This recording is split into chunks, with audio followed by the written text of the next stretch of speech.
নমস্কাৰ, মই ডিম্পী বৰুৱা। আজি আকৌ এবাৰ আপোনালোকৰ মাজলৈ আহিলোঁ। আপোনালোকৰ চাগে ভালেই। আৰু মই এতিয়া ধুনীয়াকৈ গা চা ধুই আহি আজৰি হৈ ল'লোঁ। টেঙাৰ জোল বনাম, মানে টেঙাৰ শাকৰ জোল।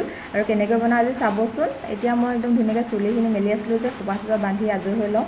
আৰু আপোনালোকে যদি প্ৰথমবাৰৰ বাবে মোৰ এই চেনেলটো চাইছে তেনেহ'লে কিন্তু ছাবস্ক্ৰাইব কৰি ল'বলৈ নাপাহৰিব। আৰু পাৰিলে লাইক কমেণ্ট কৰিব। কমেণ্ট কৰিলে মনটো ভাল লাগে আৰু ভিডিঅ' বনাবলৈ মানে আগ্ৰহ হয়।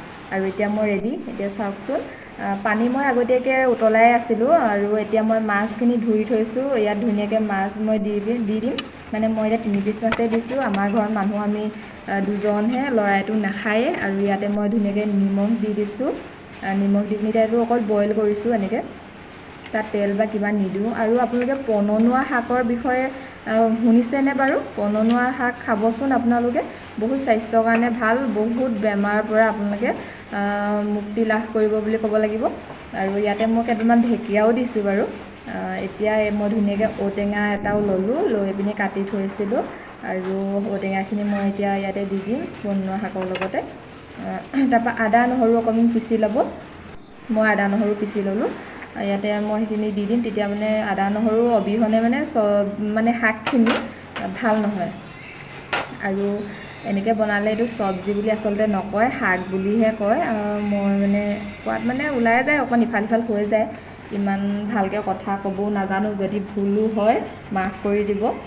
আৰু এতিয়া দেখিছে নহয়, এয়া মান ধনিয়াখিনি তাত মানে দিব লাগিব। আৰু এইটো যে দেখিছে, এইটো ঔটেঙা বীজ, আপোনালোকে চুলিত ঘঁহিব হোক, চুলি মানে বহুত ভাল চুলিৰ কাৰণে। এয়া উতলি আছে, একদম পূৰা বক বককৈ উতলি আছে। দেখি মজা লাগিছেনে আপোনালোকৰ? আৰু ইয়াতে মই মান ধনিয়া পাতখিনি এতিয়া কাটি পিনি দি দিছোঁ। আৰু মই হালধি নিদিওঁ বুলি ভাবিছিলোঁ বইল চব্জিত, কিন্তু বেছিকৈ কিবা বগা বগা দেখা দেখি অকণমান হালধি দি দিলোঁ। আৰু আপোনালোকে ঢাকন ব্যৱহাৰ নকৰিব, মই ঢাকন ব্যৱহাৰ কৰা নাই কিন্তু দেই।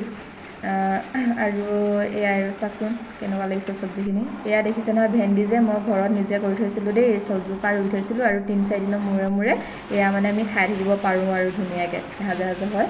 আৰু এইখিনি টেঙা জোলখিনি মই এতিয়া নিমখটো পৰিমাণ কিমান হৈছে অকণমান টেষ্ট কৰি চাওঁ। যদি মানে টেঙা চব্জিত নিমখটো যদি কম হয়, খাবলৈ কিন্তু বেয়া লাগে। আৰু এতিয়া মোৰ পাৰফেক্ট ধুনীয়া জোখৰ হৈছে। আৰু এতিয়া ভোকো লাগিছে সোনকালে। এতিয়া যে কাটি থৈছিলোঁ ভেন্দি আৰু আলুখিনি, সেইখিনি একদম ধমাধম ভাজি লওঁ। ভাজি পিনি একদম ৰখিবলৈ সময় নাই আৰু ভাত খাওঁ।